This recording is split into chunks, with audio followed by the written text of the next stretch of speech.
So dito nga po mga kalingap, mga ka-Joynatics, girlfriend ni Kalingap Dan na si Jenny Oco wala daw sama ng loob kay Joy Diwata. So yun po yung pag-uusapan po natin mamaya mga kalingap, mga ka-Joynatics. Pero bago po natin ipagpatuloy ang video ito sa mga bago pa lang po sa ating munting channel, huwag po natin kalimutang suportahan ang naman ng Kalingap Kuya Val Santos Matubang at Kalingap Rap. At paunawa, panoorin po muna ang full video bago mag-comment para malaman ang nilalaman nito. So dito nga po mga kalingap, mga ka-Joynatics, meron nga pong post po itong si Jenny Oco nga po, at ang sabi nga po niya dito, wala nga daw po siyang sama po ng loob dito nga po kay Joy. So yan po kumbaga, bakit naman siya magkakaroon ng sama ng loob dito kay Joy, na wala naman pong ginawa po na hindi maganda itong si Joy. Kasi si Dan, kung tutuusin, si Dan naman po yung may mali nga po na itinago po niya yung katotohanan, di ba? Kaya wala pong dapat talaga na ikakasama po niya ng loob dito kay Joy Diwata. Kasi kung tutuusin, ang sabi ni Kalingap Rab, hindi po niya ilalove team yung mga K-boys kung may mga girlfriend nga po pero yun nga po yung nangyari, di ba? Kaya bakit sasama po ang loob po niya dito kay Joy? Kaya tama lang yung sinabi niya na wala siyang sama ng loob dito nga po kay Joy. Kasi bakit siya magkakaroon ng sama ng loob dito kay Joy, na si Dan naman yung may mali. Tapos ang sabi pa po niya dito, pero wala naman po siyang sinabi po na hindi maganda po dito kay Joy nga po mga kalingap, mga ka-Joynatics, itong si Jenny nga po Tapos ang sabi pa po niya dito, wala po ako sama ng loob kay Joy or anything kung iniisip ng iba.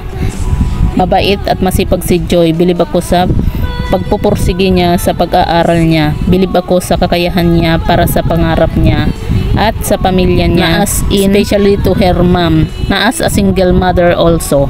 We salute to all single mother na tumatayong nanay at tatay sa mga anak. So yun po yung comment nga po, ay yung post po ni Jenny Oco nga po. Tapos meron pong nag-comment din po na sabi nga po niya, mas mali yung ginawa mong pagpikot kay Dan.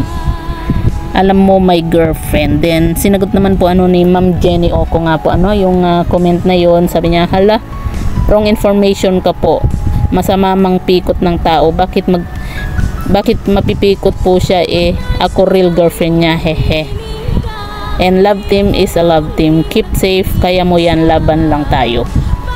Hehe, sabi po niya doon sa comment po, doon sa reply po niya doon sa nag-comment nga po mga kalingap.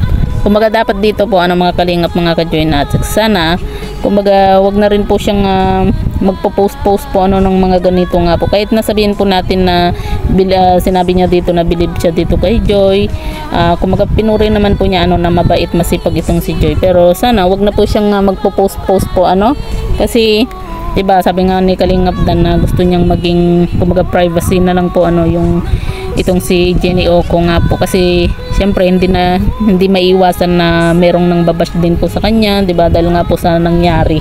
Kumbaga dapat wag na siyang kumbaga mag-post pa po ng ganito para maiwasan din po yung pangbabash po sa kanya nga po. Kung ang gusto po nila ay yung tahimik po kasi kung maalala, kasi meron pong sinabi po si Kalingap Dan nga po na wag idamay nga po itong si Jenny, dahil nga po syempre diba nababash, kasi siya naman po yung kumbaga kung may sisihin man po si Kalingap Dan nga daw po yung dapat sisihin, siya yung may mali. Kaya dapat wag rin pong mag-post na po si Ma'am Jenny po ng ganito para iwas iwas basher nga po, diba? So yan po mga kalingap, mga ka-Joynatics, po yung masasabi nga po ninyo patungkol po dito. I-comment nyo lang po sa ibaba at babasahin po natin isa-isa.